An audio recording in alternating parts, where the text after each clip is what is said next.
8 January 2019 Puntland waxay dooranaysaa madaxweyne warbixintan qaybteeda koowaad waxaan idinku soo gudbinayaa qaar ka mid ah musharaxiinta u tartamaya xafiiska ugu sareeya maamulkaas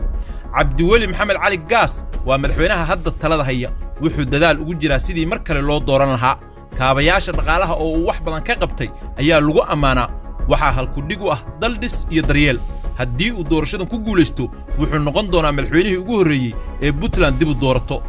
Faarax Cali Shire waa wasiirkii maaliyadda xukuumadda madaxweyne Faroole waxa lagu bogaadayaa sidii uu u maamulay maaliyadda muddadii uu xilka hayay waxa halku dhig u ah run iyo rajo haddii la doorto wuxuu noqon doonaa madaxweynihii ugu horeeyay ee aan ka soo jeedin beesha Maxamuud Saleebaan Siciid Cabdullaahi Dani oo mar ahaa wasiirka qorsheynta Soomaaliya waa nin qunyar socda oo bulshadu u hayso tixgelin badan waxa lagu naanaysaa aabaha waxbarashada Puntland Tayeyn iyo Tixi ayaa u ah halku dhig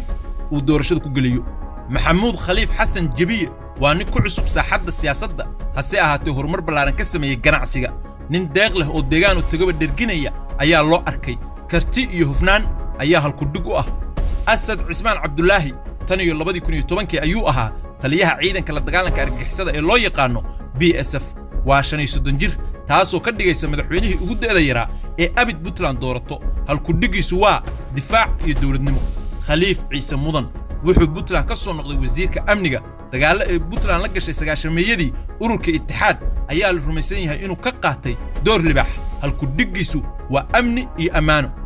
warbixinta waxaan idin soo jeedinaya anigoo ah Shiina Culay qaybteeda labaad ayaan ku soo gudbin doonaa musharaxiinta kale